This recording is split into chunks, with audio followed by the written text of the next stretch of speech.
अस्सलाम वालेकुम नाज़रीन, मैं हूं तारिक शहजाद चौधरी। खुश आमदीद नाज़रीन इकराम। हम खिलाफत उस्मानिया के हवाले से हमने अलब शाह के हवाले से अपनी गुफ्तगू को जहां पिछली वीडियो में समेटने की कोशिश की थी, वहीं मैं अर्ज़ करता चलूँ कि इसी दौर के अंदर, बल्कि इस दौर के अलावा भी पूरा जब सिलसिला आगे हम पूरी तारीख़ का पढ़ेंगे, ये जो 633 साल दौर है खिलाफत उस्मानिया का, और फिर जो कोई कम व बेश 233 साल दौर जो सल्जूक सल्तनत का है, इसके अंदर हर जगह पर वहाँ जहाँ सल्तनत थी नहीं थी, हालात के थे, चंद मुट्ठी भर मुजाहिदीन थे, वहाँ पर औलिया अल्लाह जो है और जो वलीउल्लाह हैं, उनका साया इनके ऊपर कायम व दायम रहा और वो इस्लाह लेते रहे। जैसे अर्ज़ किया, इसी तरह से जो ये तुगरुल बेग और फिर अलब अरसलान शाह और फिर इसी तरह से इसका जो बेटा सुल्तान मलिक मोहम्मद शाह के नाम से, मलिक शाह के नाम से, सुल्तान मलिक शाह के नाम से था, इसको भी इन तमाम शख्सियात के दरमियान जो निज़ामुल मुल्क तूसी जैसी शख्सियत है वो गुजरी है। निज़ामुल मुल्क तूसी ने तुगरुल बेग, अलब शाह, अरसलान और मलिक शाह के हवाले से इनको इस अदवार की खूबसूरत तरीन शख्सियत है। ये अर्ज़ करता चलूँ कि ये 1047 के जब हम वाक़यात की बात करेंगे, और ख़ास तौर पे फिर जब हम ये 1055 से 1047 के वाक़यात के दरमियान, तो यहाँ पर इन्होंने इनकी भरपूर जो है वो इनकी ताकत और बुजुर्गी जो है और इनकी रूहानी ताकत के तौर पर बनी। नाज़रीन इकराम, अगर निज़ामुल मुल्क तूसी के हवाले से अर्ज़ करता चलूँ तो ये इन जैसी बुजुर्ग शख्सियात के साथ भी बड़ी बरकतों का नज़ूल था इन सल्जूकों के ऊपर।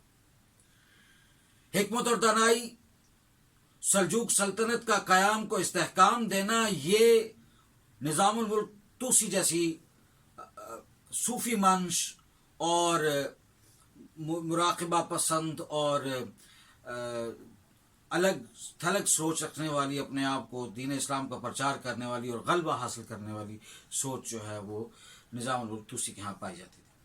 इमाम ज़हबी रहमतुल्लाह अलैह ने इनके बारे में फरमाते हैं कि इंतहाई ज़ीरक मुअल्लिम थे और बहुत बड़े इनके मदारिस थे, और जिस पर वहाँ पे वक्तन फ़वक्तन जो है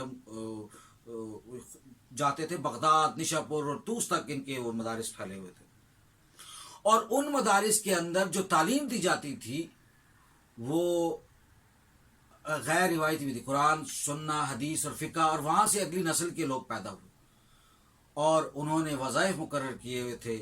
हदीस की तदवीन का उन्होंने काम किया। इसके साथ साथ अलब अरसान और जो मलिक शाह है और बाकियों को जो है इनके यहाँ वज़ीर भी रहे। और इसी हवाले से भी अर्ज़ करता चलूँ कि किसी ने शिकायत लगा दी अलब अरसलान को कि जनाब जो फ़कीरों का जो वहाँ पे मिलता था, अताबक थे ना इनके, उन अताबकों के भी जो सल्जूकों ने बनाए थे, उनमें खदमात अंजाम दे रहे थे। तो किसी ने इल्ज़ाम लगाया कि निज़ामुल मुल्क तूसी जो है वो अपनी ज़रूरत से ज़्यादा माल लेते हैं, जो फ़ुक़रा के जो हिस्सा है उसमें से। तो उस हवाले से बात पुरस की। सिर्फ इतना अदब का ये आलम था कि सिर्फ पूछा कि हुजूर ऐसा तो मामला नहीं, अगर है तो बताइए, और ख़ुद भी तहकीक की। तो बड़े ही उलूम और फ़नून और फ़लाह रईयत के अंदर चलता सलातीन फ़िल मशरिक़ अल अरबी एक सफ़ा नंबर 30 के ऊपर भी इसी तरह दर्ज है कि निज़ामुल मुल्क जो है इनके ईमा के ऊपर मलिक शाह का जो इखलाक और जो मतलब ईमान जो है वो बड़ा मजबूत हुआ। तो इसी हवाले से हमने आगे अपनी गुफ्तगू को इंशाल्लाह जारी रखना है। हम इन मुस्तक़र के हवाले से आगे बात करेंगे, और हमने जो पिछली गुफ्तगू में जो बातें हमने की थी उसका ये अर्के रक़ीक़ हम उन मुस्तक़र की तरफ लेके जाएंगे, उन जिन मुस्तक़रों को इन्होंने फ़तह किया। तो निज़ामुल मुल्क तूसी की जो शख्सियत है ये इंतहाई मुदब्बिराना और इंतहाई इब्न कसीर के मुताबिक ने इन्होंने बहुत बड़ी खिदमत की उस वक्त के जो सलातीन और जो हुक्मरान हैं। नाज़रीन इकराम, निज़ामुल मुल्क तूसी के हवाले से गुफ्तगू को इंशाअल्लाह वक्तन फ़वक्तन जब ज़िक्र आएगा तो हम इसको आगे बढ़ाएंगे।